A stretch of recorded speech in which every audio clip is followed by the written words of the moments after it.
Jimmy on the beat, boy.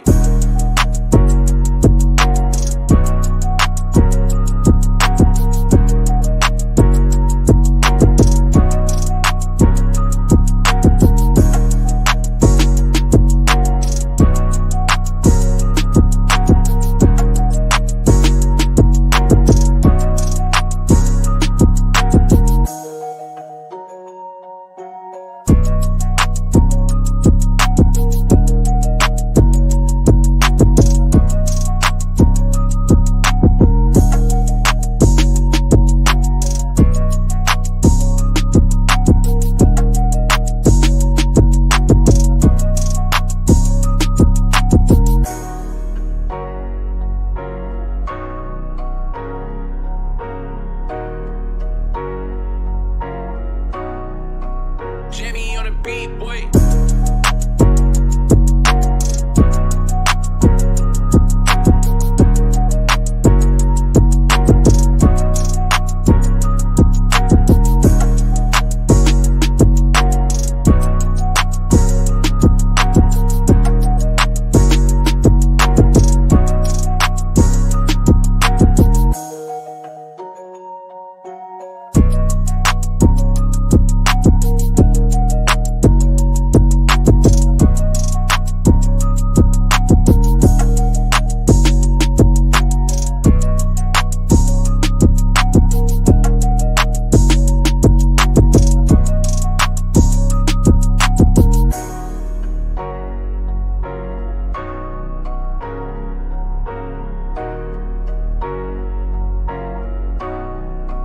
Jimmy on the beat, boy.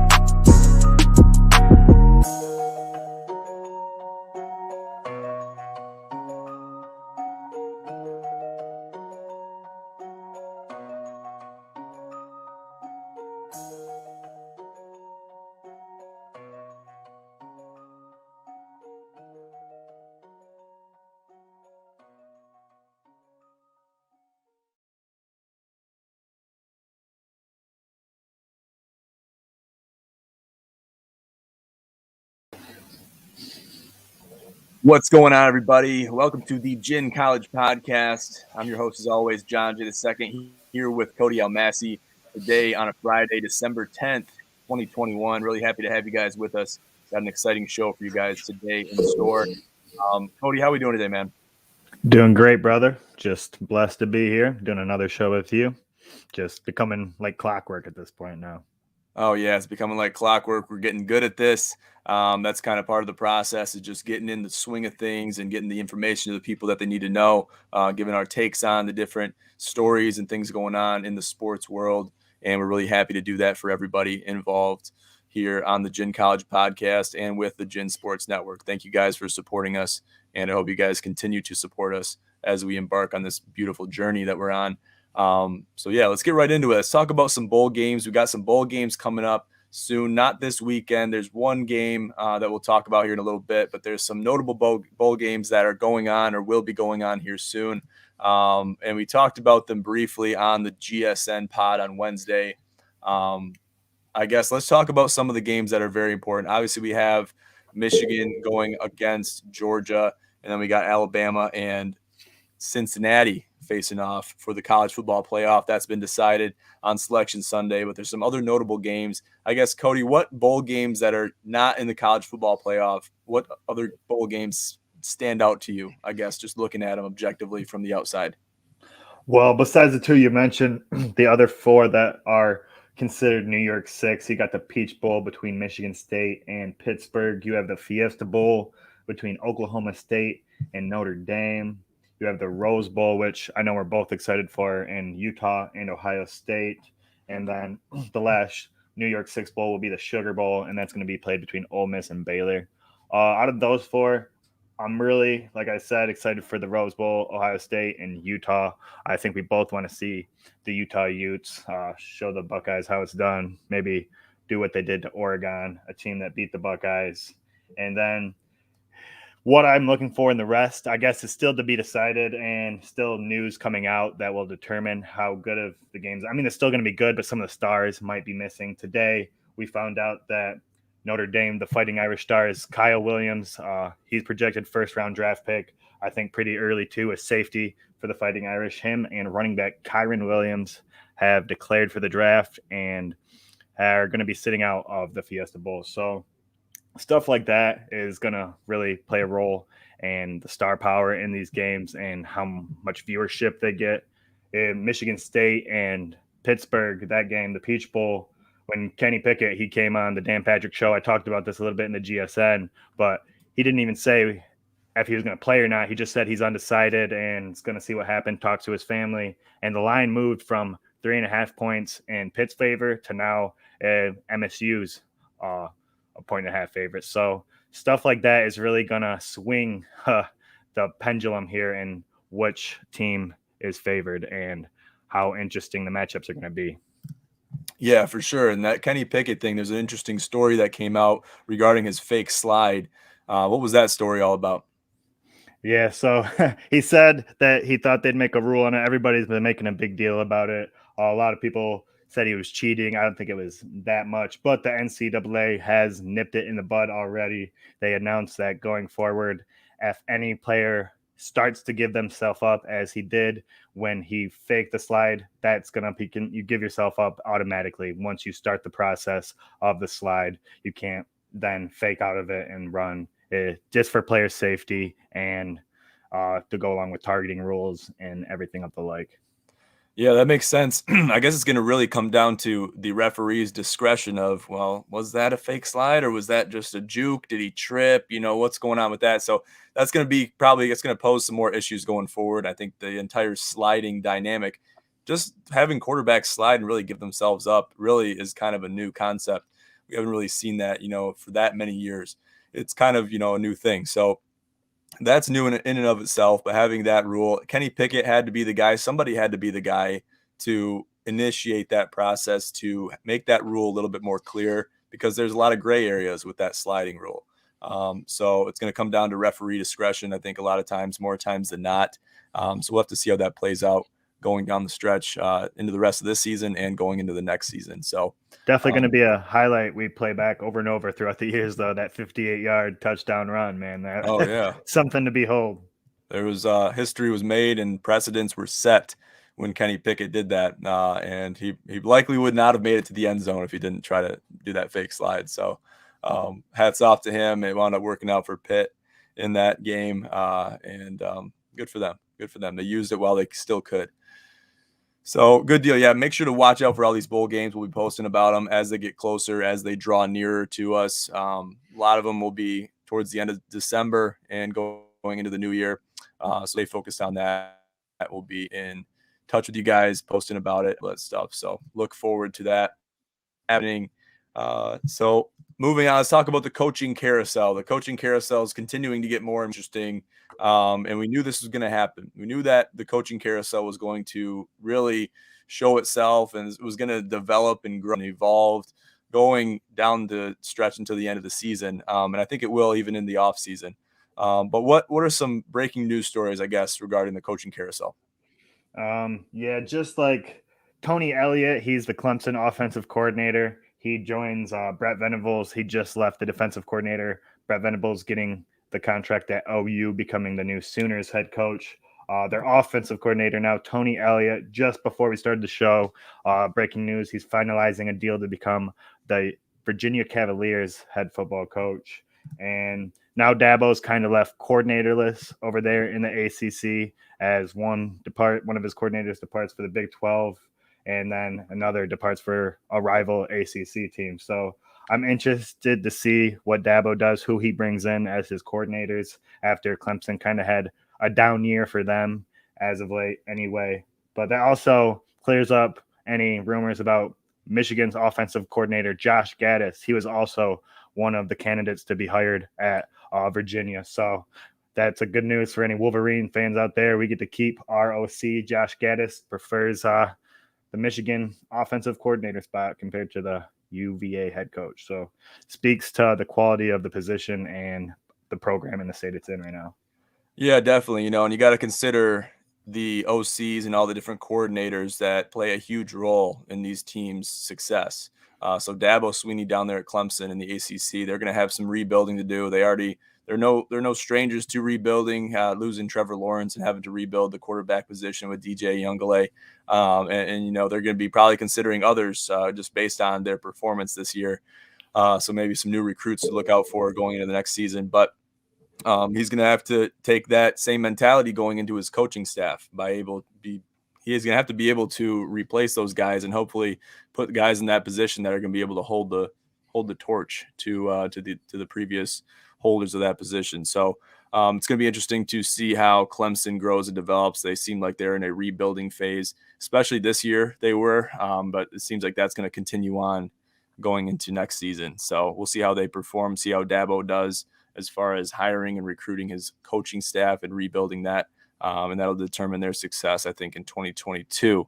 So it's crazy. His defensive coordinator, Venables, who we've talked about, he is set to get one of the richest contracts in first-year head coach history. So this is the first time going to be an actual head coach. He's been an assistant head coach before at the Sooners. He was their assistant defensive coordinator at first, and then DC, an assistant head coach, had a good run with the Sooners. Now, as he returns as the actual head coach, he's set to get the biggest contract in first time ever head coach history. So that's going to be $43.5 million over 6 years.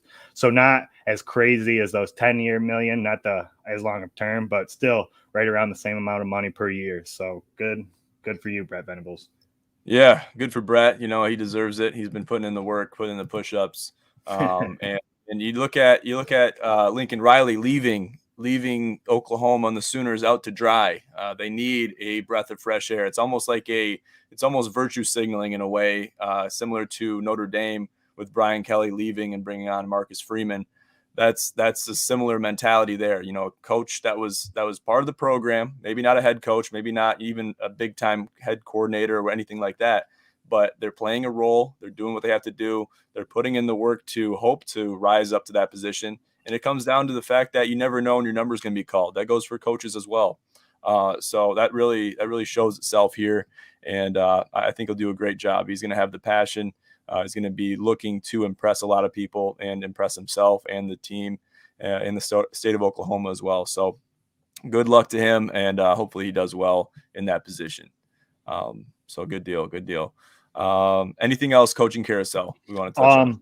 Just the coaches have, and with the NCAA, have been mulling over talks of pushing back the early signing period to January. As you can see, it's a little hectic right now with the coaches just puzzle piecing in and out, coordinators all moving around, and these are huge parts of the recruiting trail. So just with all these transfers decommitting and committing to schools, they're thinking about pushing it back to January to kind of clear up some of this mess and make it more concrete commitments.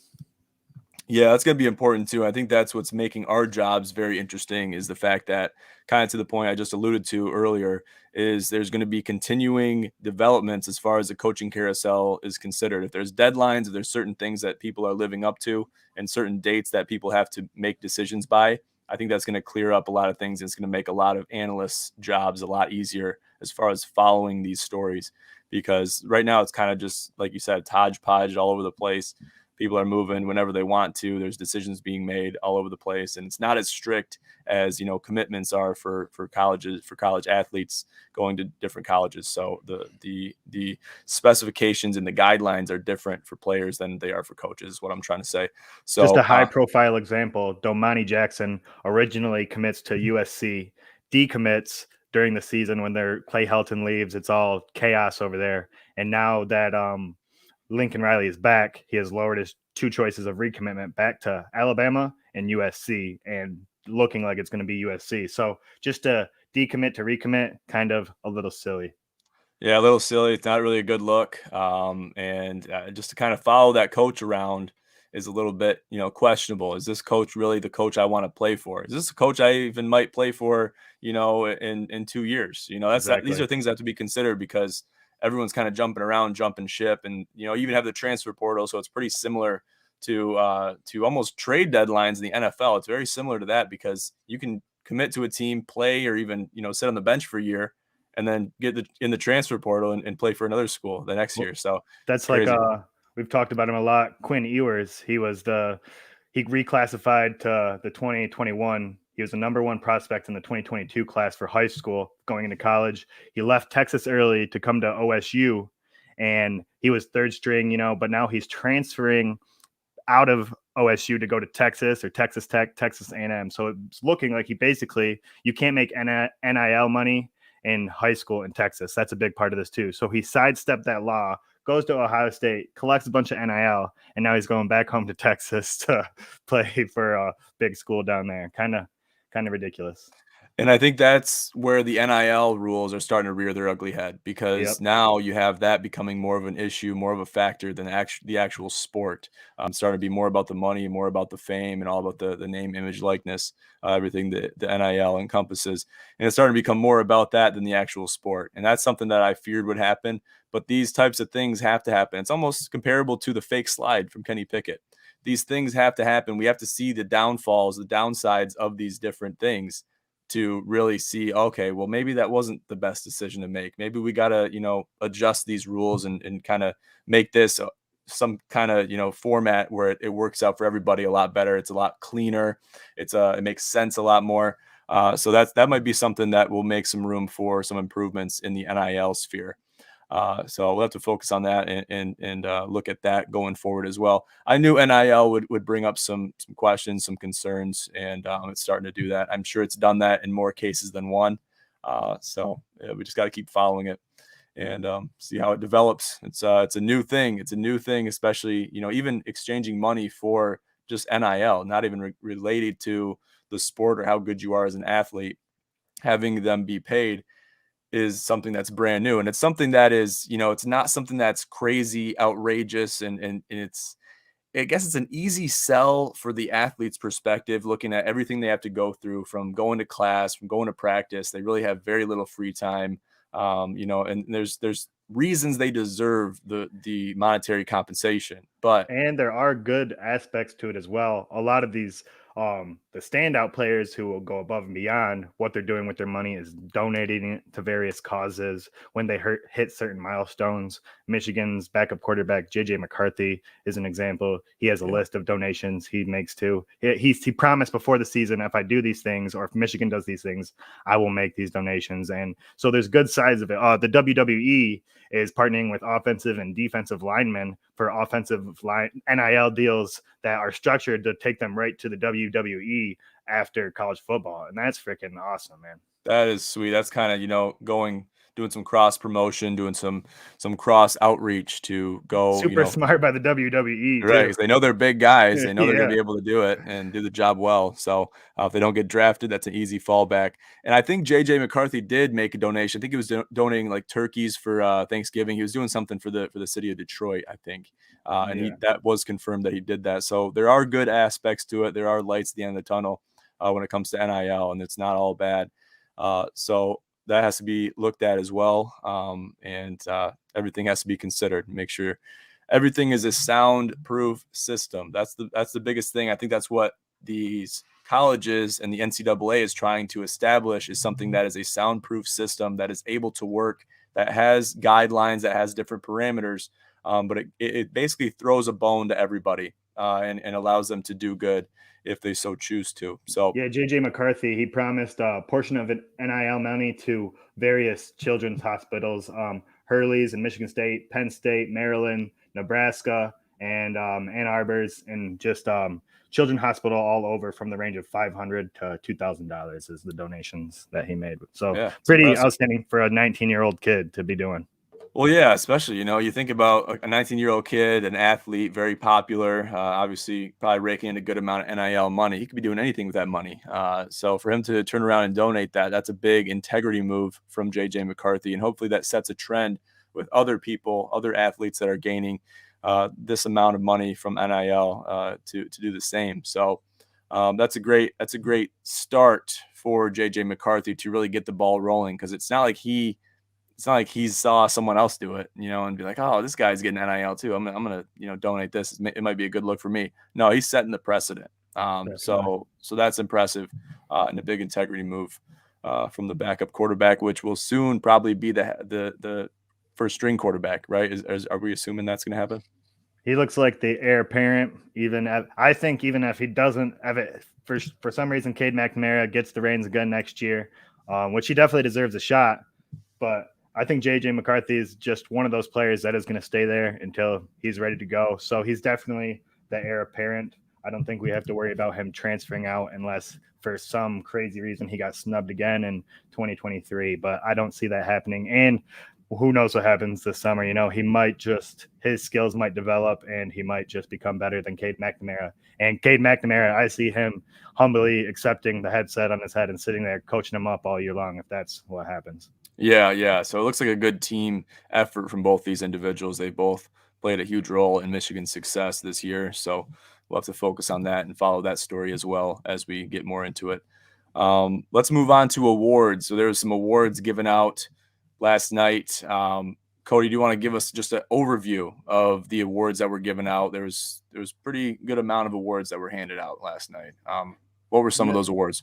Last night, Bryce Young kind of had his prelude to what everybody says is the inevitable, the Heisman Trophy. He will be accepting Saturday night is what it looks like.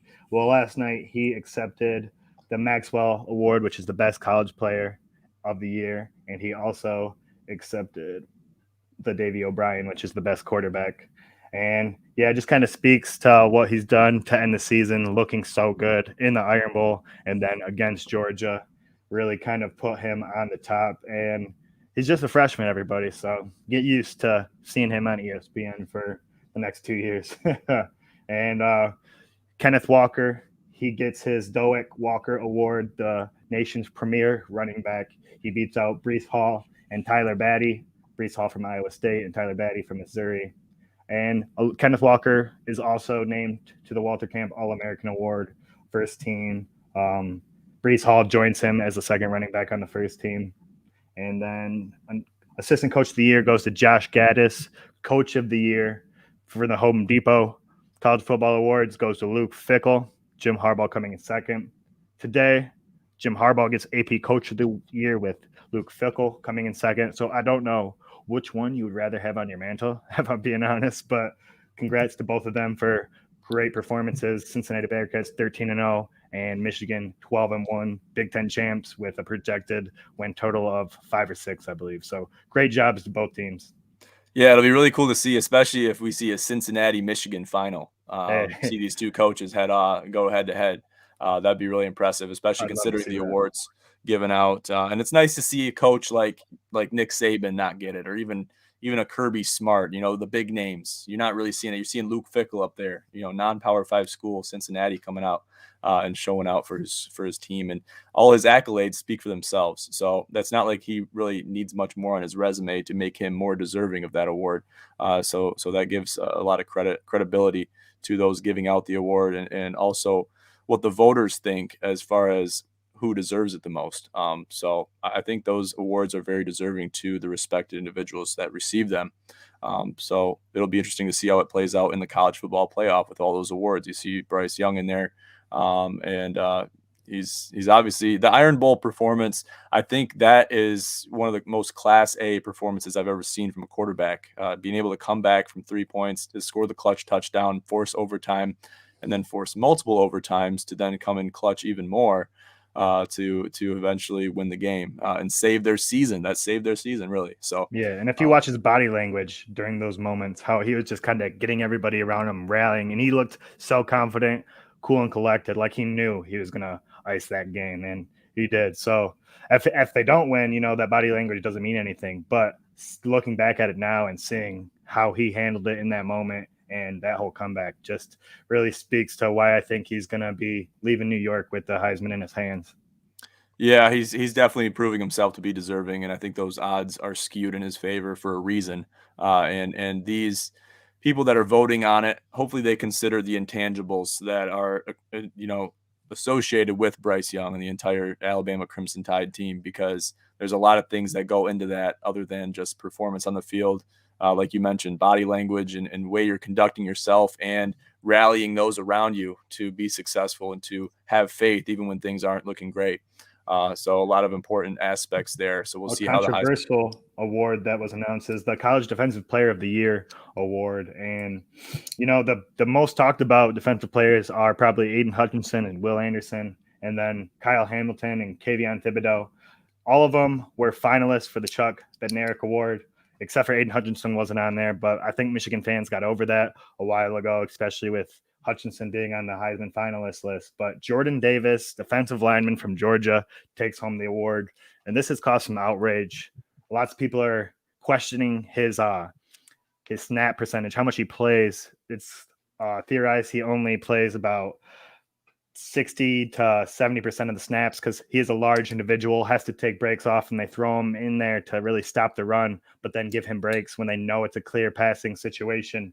So, and if you look at his stats, Will Anderson Jr. destroys him. Kyle Hamilton looks a lot better. So this is kind of head scratcher, and a lot of people want some more answers as to why Jordan Davis gets the nod here. Yeah, it's really important to notice that and to see why certain individuals are considered over other individuals. Especially, not to say he's a bad player, but if he's not playing almost 100% of those snaps, you got to be conditioned. If you're playing college football in Division I at the highest level, you got to be conditioned to do that. And if you got to make coaching changes and you got to make movements for the betterment of your players to make them play more successfully and play better, then you got to do that. But I think that definitely brings some concerns into those that do play 100% of the snaps on defense. Unless they're injured or something like that, there shouldn't be much of a reason to take a player out on defense. So that's something that definitely I can see causing some outrage. But it is what it is. I guess the voters have spoken. There's going to be controversy with these awards.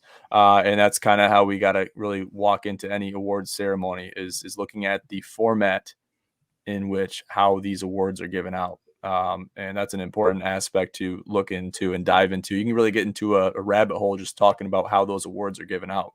But it is what it is, and the jury has spoken. So people got to live with it, right? And no matter how they feel. Definitely, yeah. Yeah. Congrats to you, Jordan Davis. Yeah, you got it. You got her done. Let's move on. Let's talk about Army-Navy. This is a big game. This is the only game on the docket this weekend. So college football fans, if you're looking to watch some college football this weekend, this is what you got. Tell me a little bit about this game, Cody. Yeah, I know it's not a huge TV spectacle, but I've been listening to sports shows all week, and being there at the Army-Navy game is just, from what I hear anyway, an absolute treat and a great tradition. Lots of people make it an annual thing, especially if you have anybody really close to you in the service. This is a great tradition that honors our service members, especially the Army and Navy. And it's great for even the people involved who get to work the game. They love the midshipmen and the cadets of the Army love to work the concessions, have the day off. They get personal time after. And it's still one of the biggest rivalries in college sports. Army versus Navy. And it's the 122nd meeting of these two teams. So that kind of speaks to how long they've been going at it. Army, as of late, has dominated. They've won the last 5 of 6 under Jeff Monken. He took over in 2014. And before that, the midshipmen had won 14 in a row. So he has really rebuilt the Army and the Black Knights program. And they had a great year. They're bowl bound, 8-3. Had some quality matchups against Wisconsin. They just fell short. They held in there with Wake Forest for a long time. And they beat somebody too. They beat Western Kentucky and Bailey Zappi. So they are no joke, and they will take on Missouri in the Armed Forces Bowl game. Good stuff. Yeah, it's gonna be a battle. It's obviously, you're looking at the records there. Army at 8-3, Navy at 3-8. Those records can be like, oh man, it's skewed in one direction, and the spread is kind of speaking to the fact that this could be a good game. 6.5 favoring Army. So you got to consider the rivalry. You got to consider everything else at stake, regardless of record, regardless of past performance, because and there's a lot more on the line. The style that these two teams kind of operate their offenses and make all the games that they play with anybody pretty close because it's hard to game plan for. That's why, I mean, Navy playing Army this weekend will be their 11th bowl eligible team that they've played this season. So they've had a pretty tough season. They played Cincinnati. They played Notre Dame. Who else did they play? Oh, they only lost to SMU and Houston by 1 possession. So they've had a pretty good season. Speaking to the way they run their offenses, Christian Anderson, 545 yards and 5 touchdowns, leads the passing statistics. So kind of shows how much they run the ball. And I think their quarterbacks all have like over 100 yards rushing. And it's just a different way to approach a football game and to be played. So it's always a fun one to watch. The over-under is only 34.5. So wow. They're predicting a low-scoring game, and that's no more than, 16, 17 points a team? Yeah. Sheesh. That's bold. That's really putting a lot of faith in the defense. I kind of want to take the over on that one. I think the offense is going to come out. They're going to want to score. They're going to want to get it done. They're going to want to put points on the board for their team and for their branch of the military. So this is always going to be a battle. This is always going to be a great game. This happens every single year, and it's awesome. And so take pride in it. Take some time. There's no other football to watch. It's not like you got an excuse to watch some other games. Take your time and watch this game. I'm going to be watching this one for sure, tuning into it, and I'm going to watch the battle of the two branches go at it. So it's going to be exciting. Good stuff. Let's talk about some college basketball. Some big upsets have been taking place. Conference play has begun in the Big Ten and across the college basketball landscape. We've seen it all over the place. There's a couple notable upsets in there. What are some upsets that come to mind when you're thinking about conference play starting up? I mean, right away last night, Purdue nearly down at number 1. They lose to Rutgers and Ron Harper Jr. on a buzzer beater. Just insane, man. Anybody who's kind of moved to the number 1, we haven't even played 10 games yet for the most part. And whoever's been at that one spot has taken a loss pretty shortly after. Baylor is the next projected number 1 team. So, hey, look for them to take an L soon if the trend continues, But they looked pretty good when they played your Spartans in that tournament around Thanksgiving. Yeah, they did anyway. And they had a great season. I think they might have won it all last year. I think they might have actually beat Gonzaga in the championship game. So they're looking like the best team. But besides that, everybody looks a little bit vulnerable. But all these teams that are up there, lots of Big Ten teams still that have suffered losses. Ohio State has lost early, but then they beat Duke, and they beat Seton Hall, who just beat Texas last night. So all these teams, I think, are going to be there in March. As talking about MSU, maybe not Illinois. They look a little bit different than they did last year, but Michigan, Ohio State, all those teams are going to be there in March. And it's just really who's kicking on all cylinders when the time comes. Yeah, that's true. Illinois actually just won a big one against Maryland. That was a crazy game. And that was insane. And Wisconsin and Indiana, that was a nail biter as well. And then you look at I think it was last night, or was it 2 nights ago? Michigan State and Minnesota. That was, I mean, they came back. That was 2 nights ago. They came back and they almost won that game at home. So they really kept the Spartans honest. They got up by a considerable lead, and it just wasn't enough to get it done in the end. But you look at the game with Wisconsin and Indiana, that game was, that was a pretty big differential. I think it was 25-point differential. I think it was right around 22 points in favor of Indiana at halftime. They come back and hold Indiana to only 17 points in the second half. So to come back and win that game, face adversity, spit in its face, and get the job done and win a conference game the first of the year, it's pretty impressive stuff. This is going to be a battle as far as the Big Ten's concerned. It's going to be very volatile, and I'm really excited to watch the Big Ten basketball as it transpires going into the rest of the season. It's going to be awesome. And it's a great segue into, from college football starting to end up, getting down to the final stretch, the final couple weeks. It transitions very well into the thick of it with conference play and college basketball. So it leaves us with a lot of content to talk about, leaves us with a lot of excitement, and it also allows us to cheer on our teams like we've been doing for X amount of weeks. So it's really exciting. Definitely. And each loss is going to matter in the Big Ten when it comes, because it's going to come down to losses and records when the end of the year, who comes out of the Big Ten. It's going to be real tight. You're asking me right now. I foresee it being really tight up there. And like even matches right now, this weekend, you got Wisconsin, Ohio State. That's going to be a good matchup. Michigan needs to handle business over Minnesota as they looked good against Sparties. And Arizona is actually coming into Illinois. So Illinois needs to play good against Arizona as they looked dominant over Michigan and Las Vegas earlier in the season. So be interesting to see how the Fighting Illini handle that. Yes, it will. Yeah, it's going to be very volatile. Like you mentioned, even aside from just conference play, looking at the AP polls, no team is safe. No team is safe. I think there's a bad omen that has to be, connected to the number one spot or even the top three spots. Nobody is safe. Nobody is comfortable at the top. Every other team is going to be coming for you. And we've seen upsets where we didn't really expect to see upsets. We've seen Alabama beat Gonzaga. That's incredible to see, to witness that. Alabama is not a basketball school. Let me just put that out there for you guys that don't know that. They're not a basketball school. For them to beat Gonzaga is unheard of. Unheard of. And to be honest with you, I didn't even know Alabama had a basketball team. Okay. It's kind of like you don't know if Duke has a football team because you just hear Duke is a basketball school. To see these teams, they have, multiple sports. They don't get highlighted all the time, but they do have them. They do perform, and sometimes they do come out and shine and do what they have to do. And just another fun fact, Alabama beat Gonzaga the same day Alabama beat Georgia. So a little bit of a fun fact there. The people were up in arms about that. But whenever I think about Alabama basketball, I just think about Colin Sexton because he's about the only thing that I know that could be associated with that program and their 1 year of success. And he said, see ya. Right. Exactly. Yeah. Nobody stays there. Nobody sees the value in their program, even their star athletes. So this could change the tide. No pun intended. So as far as the Big Ten is concerned about speaking on the strength of it with the newest Joe Lunardi, he does like the bracketology every week. We're still leading as far as conferences with most projected teams to go to the March Madness tournament. So 9 teams from the Big Ten are projected to go. So that just kind of is mind-boggling to have nine of your teams.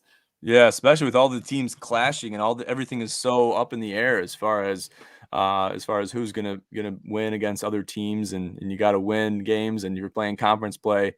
One of those teams is going to win, one of those teams is going to lose. So it's obviously going to help one's record and hurt another one. So that's an interesting take. I did not hear that until now. So we'll have to see how that plays out going down the stretch. But yeah, really exciting stuff, guys. College basketball is getting into full swing. Hope you guys have been tuning into it.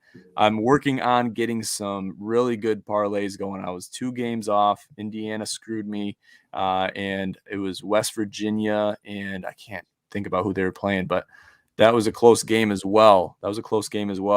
And there's a lot of close games, but to make a really good parlay, I'm going for 8 to 9 to 10 legs. This is what I do. You got to pick 7 or 8 of those have to be locks. They have to be, and that's the thing with college basketball too, is there's no locks anymore. So you got to pick the ones that are, minus 300, minus 375, but you also got to pick a couple games that are upsets, the plus 115s, the plus 150s, the plus 125s. Those are the ones that are really going to help that parlay with that multiplier. So I might talk about that in a gin and tonic with some betting IQ stuff going forward. We have been sleeping on the gin and tonics. Don't worry. We'll be back with those. We've been busy with a lot of other back end stuff. It's been really hectic over here. So we'll get back to that series. Make sure to check out the G&T series. We'll be rebooting again very soon after a couple week hiatus. So yeah, good deal. I'm really excited for college basketball to start. A lot of content for us here on the Gin College podcast. And it's only going to get better week after week. But we'll start to wrap it up here. Cody, do you got any final words before we sign the people off and send them into the weekend? Nope, just one more last hutch for Heisman to maybe somehow get the award in his hands opposed to Bryce Young's. But no matter what, been a great season for Aiden Hutchinson and nothing to be disappointed in.